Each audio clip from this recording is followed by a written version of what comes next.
حضور نے فرمایا من زار قبری وجبت لہو شفاعتی، جس نے میری قبر کی زیارت کر لی اس پر میری شفاعت واجب ہو گئی۔ یعنی حضور نے فرمایا کہ جس نے میری قبر کی زیارت کر لی میں ضرور بالضرور قیامت کے دن اپنے اس امتی کی شفاعت فرماؤں گا۔ اس مبارک حدیث کو آپ نے شاید کئی دفعہ سنا ہو، مگر آج اس حدیث مبارکہ کی روشنی میں 4 نقطے آپ کے سامنے رکھنا چاہتا ہوں۔ سب سے پہلی بات، اس حدیث کو سامنے رکھ کر کچھ لوگ ہم پر اعتراض کرتے ہیں کہ دیکھیں جی آپ لوگ یہ کہتے ہیں جو حضور کے روزے پہ حاضر ہو گیا حضور اس کی شفاعت فرمائیں گے، حالانکہ حضور نے یہ نہیں فرمایا۔ حضور نے فرمایا من زار قبری، جس نے میری قبر کو دیکھا اس پر میری شفاعت واجب ہوئی۔ اور حضور کی قبر کو وہ تو کوئی دیکھ ہی نہیں سکتا، باہر جالیاں ہیں، اندر پردے ہیں، نہ جانے کتنے پردوں کے اندر حضور کی قبر ہے، تو حضور کی قبر کو کوئی دیکھ ہی نہیں سکتا۔ جب آپ نے حضور کی قبر کو دیکھا ہی نہیں تو حضور کی شفاعت آپ پر کیسے واجب ہوگی؟ کچھ لوگ یہ اعتراض کرتے ہیں۔ اس سوال کے جواب کے لیے میں چھوٹی سی ایک تمہید آپ کے سامنے رکھنا چاہتا ہوں۔ صحابی کسے کہتے ہیں؟ صحابی کی تعریف کیا ہے؟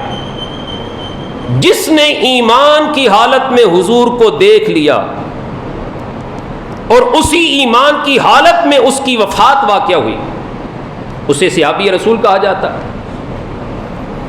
صحابی کسے کہتے ہیں؟ جس نے حضور کو دیکھا ہو۔ صحابی کسے کہتے ہیں؟ جس نے حضور کو ایمان کی حالت میں دیکھا ہو۔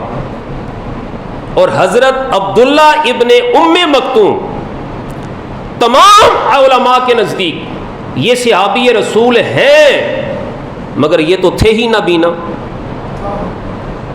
نابینا تو دیکھ ہی نہیں سکتا، تو جب انہوں نے حضور کو دیکھا ہی نہیں پھر یہ صحابی کیسے بن گئے؟ اعتراض تو یہ ہے نا کہ جس نے حضور کی قبر کو نہیں دیکھا اس پر حضور کی شفاعت واجب نہیں ہوگی۔ ہمارا بھی ایک سوال ہے کہ حضرت عبداللہ ابن مکتوم نابینا صحابی تھے، انہوں نے حضور کو دیکھا ہی نہیں، صحابی کیسے بن گئے؟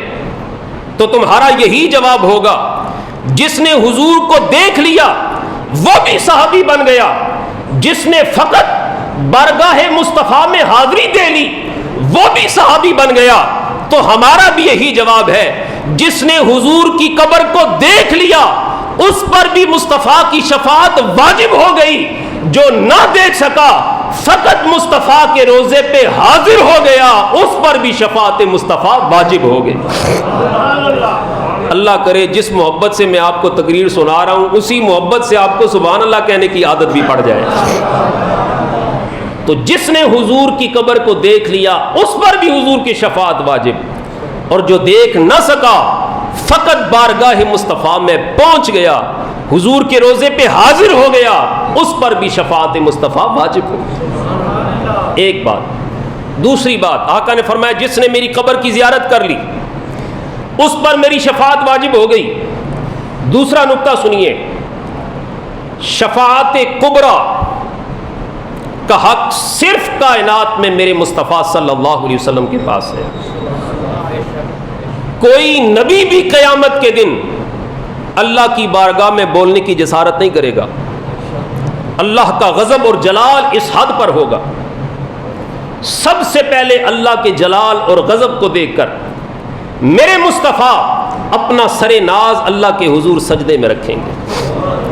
جب اللہ اپنے محبوب کا سر سجدے میں دیکھے گا تو اللہ کا جلال جمال میں بدل جائے گا، اللہ کا غصہ کرم اور فضل میں بدل جائے گا، اور اللہ خود کہے گا سل توتا وشفا تو شفا، اے محبوب سر کو اٹھا، جس کے لیے تو شفاعت طلب کرے گا تیرا رب اس کی بخشش و مغفرت فرمائے گا۔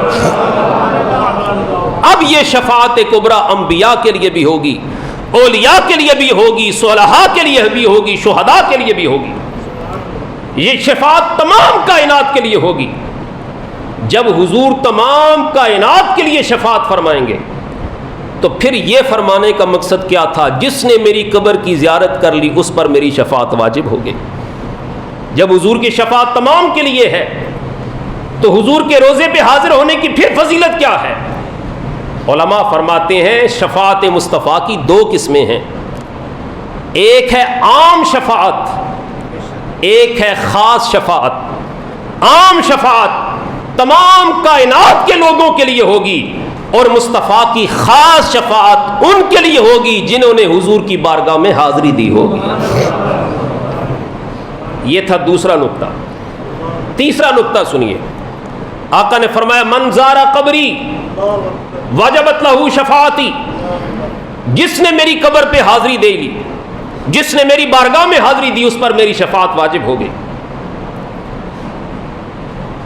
قیامت کے دن حضور بے ایمان کی شفاعت فرمائیں گے یا ایماندار کی فرمائیں گے؟ بے ایمان کافروں، یہودیوں، عیسائیوں کے لیے حضور کی شفاعت کوئی نہیں۔ شفاعت کبریٰ اور بات ہے، میں دوسری شفاعت کی بات کروں۔ ایک شخص ساری زندگی گناہوں میں گزار دیتا ہے، گناہوں کی وجہ سے اس کا خاتمہ بھی ایمان کی سلامتی سے نہیں ہوتا، العیاذ باللہ، اللہ ہم سب کو محفوظ فرمائے، اور اپنے حبیب کا صدقہ اللہ ہم سب کو ایمان کی سلامتی والا خاتمہ عطا فرمائے۔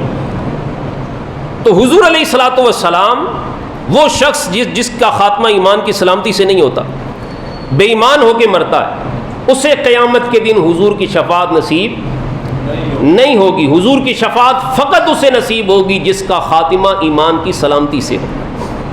سیدی اعلیٰ حضرت کے والد گرامی حضرت مولانا نقی علی خان رحمۃ اللہ تعالی علیہ، انہوں نے یہ نقطہ ارشاد فرمایا کہ حضور نے فرمایا من زار قبری وجبت لہ شفاعتی، جس نے میری قبر کی زیارت کر لی اس پر میری شفاعت واجب ہو گئی۔ توجہ فرمائیے گا، شاید یہ بات آپ کو بڑا لطف دے۔ حضور نے فرمایا میں قیامت کے دن اس کی شفاعت کروں گا جس نے میری قبر پہ حاضری دی، اور حضور بے ایمان کی نہیں ایماندار کی شفاعت فرمائیں گے۔ تو مولانا نقی علی خان فرماتے ہیں ان دونوں باتوں سے یہ بات پتہ چلی، جس نے زندگی میں ایک بار بھی مصطفیٰ کے روزے پہ حاضری دے لی، عمر بھر مصطفیٰ اس کے ایمان کی حفاظت بھی فرمائیں گے اور قیامت کے دن اس کی شفاعت بھی فرمائیں گے۔ حضور اس کے ایمان کی حفاظت بھی فرمائیں گے اور قیامت کے دن اس کی شفاعت بھی فرمائیں گے۔ اور چوتھا نقطہ، اللہ اکبر، حضور نے فرمایا من زار قبری وجبت لہ شفاعتی، جس نے میری قبر پہ حاضری دی اس پر میری شفاعت واجب ہو گئی۔ قیامت کے دن شفاعت کبریٰ یعنی شفاعت کا دروازہ میرے مصطفیٰ کھولیں گے، اس کے بعد انبیاء کرام بھی شفاعت کریں گے، علماء کرام بھی شفاعت کریں گے، حفاظ بھی شفاعت کریں گے، نیک متقی لوگ بھی شفاعت کریں گے، شہید بھی شفاعت کریں گے، صلحاء اتقیاء یہ بھی شفاعت کریں گے، محدثین و مفسرین یہ بھی شفاعت کریں گے، فقہاء بھی شفاعت کریں گے۔ لیکن آقا نے فرمایا من زار قبری وجبت لہ شفاعتی، کسی کی شفاعت انبیاء کریں گے، کسی کی شفاعت شہداء کریں گے، کسی کی شفاعت علماء کریں گے، کسی کی شفاعت حفاظ کریں گے، لیکن جس نے میرے روزے پہ حاضری دی ہوگی اس کی شفاعت کوئی اور نہیں کرے گا، اس کی شفاعت میں مصطفیٰ خود فرماؤں گا، اس کی شفاعت میں مصطفیٰ خود فرماؤں گا۔